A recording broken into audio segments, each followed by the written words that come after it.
नमस्कार, मी वृषाली पाटील बातमीपत्रात आपलं स्वागत करते। या बातमीपत्रात पाहूया महत्त्वाच्या 50 बातम्या सुपरफास्ट पद्धतीने।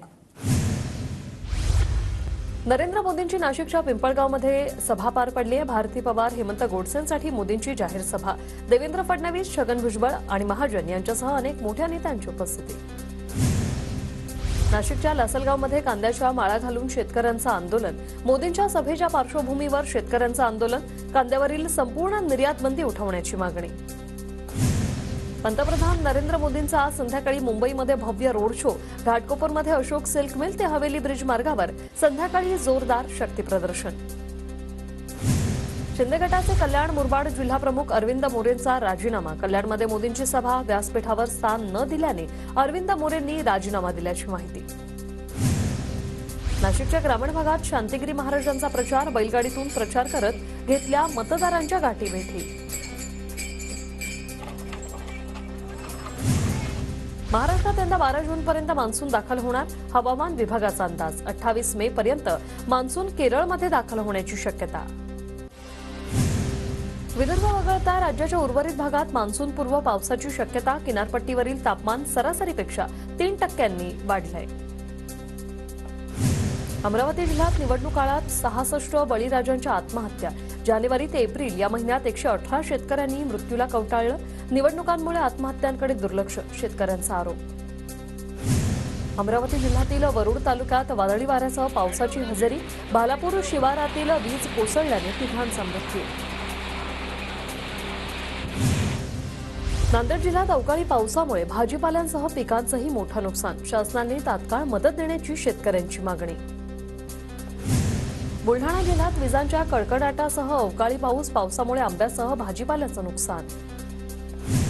पुण्याच्या इंदापूरमधील केळींना अवकाळी वादळ वाऱ्याचा फटका। काढणीला आलेल्या केळी बागांचं मोठ्या प्रमाणात नुकसान।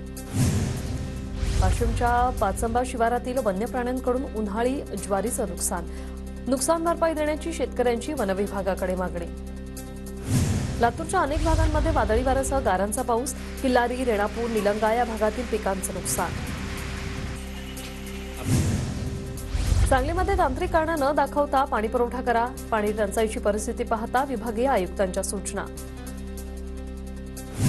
साताऱ्याच्या पाटण तालुक्यात वादळी वाऱ्यामुळे झालेल्या नुकसानीची मंत्री शंभूराज देसाईंकडून पाहणी। देसाईंकडून जिल्हाधिकाऱ्यांना तात्काळ मदतीचे आदेश। संभाजीनगरमधील पाण्याच्या योजना रेंगाळल्यामुळे न्यायाधीश रस्त्यावर उतरले। न्यायमूर्ती रवींद्र घुगे, RM जोशींकडून पाणीपुरवठा योजनेची पाहणी। सांगलीच्या शिराळा तालुक्यातील चांदोली धरणातील पाणीसाठ्यात घट, तर जिल्ह्यातील 22 पाझर तलाव कोरडे। सोलापूरच्या करमाळा तालुक्यात पावसाची हजेरी। वातावरणात गारवा निर्माण झाल्याने नागरिकांना उकाड्यापासून दिलासा। चंद्रपूर शहरातील सुमित्रनगर भागातील नागरिकांची पेयजलासाठी वणवण। संतप्त नागरिकांनी ताडोबाला जाणारा मार्गच रोखला।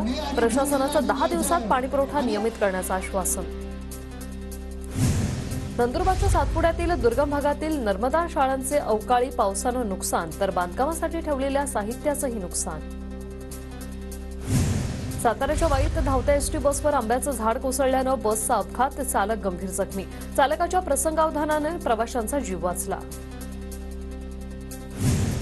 नंदुरबार लोकसभा मतदारसंघातील मतपेट्या वखार महामंडळाच्या गोडाऊनमध्ये ठेवल्या। स्ट्रॉंगरूमच्या सुरक्षेसाठी चोख बंदोबस्त तैनात।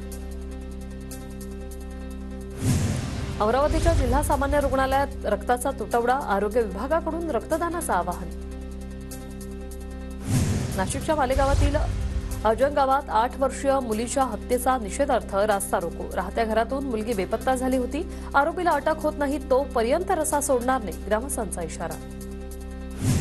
नाशिकच्या सटाणामध्ये कांद्यावर चित्र काढत मतदानाचं आवाहन। चित्राद्वारे कांद्यावर शेतकऱ्यांच्या प्रश्नाचाही उल्लेख।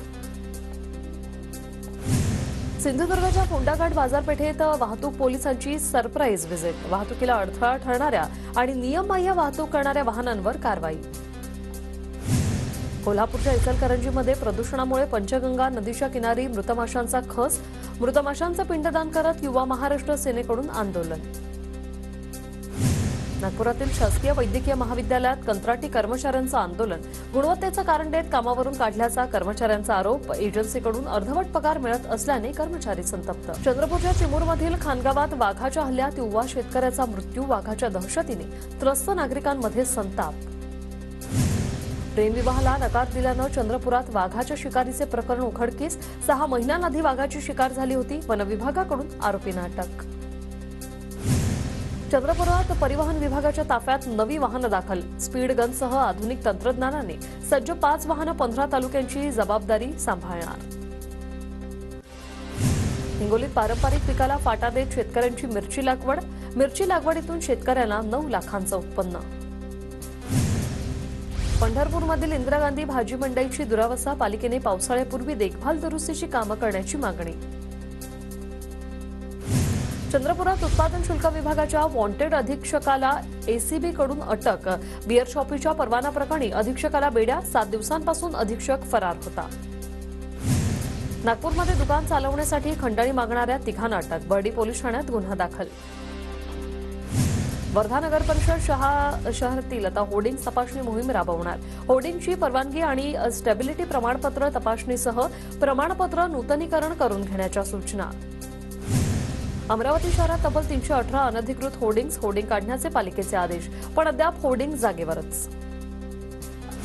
दौंड तालुक्यासाठी 38 कोटींचा दुष्काळ निधी मंजूर. 23,70,00,000चा निधी शेतकऱ्यांच्या खात्यावर वर्ग.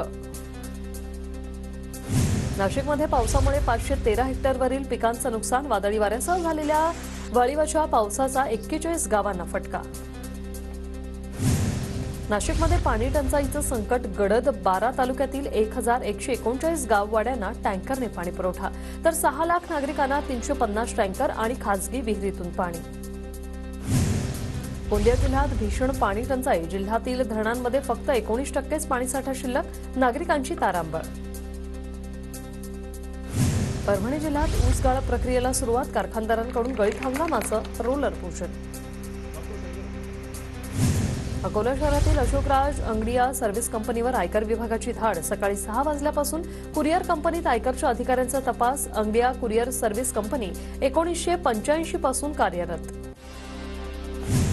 रत्नागिरीच्या राजापूरमधील श्रमिक पतपेढी सहकारी संस्थेत चोरी. पतपेढीतील 200 तोळे सोन्याची चोरट्यांकडून लूट. तर जवळपास 1.5 कोटीहून अधिक मालमत्ता लंपास. रखरखत्या उन्हात मुंबईच्या गोरेगावात 405 निरंकारी अनुयायांचं रक्तदान.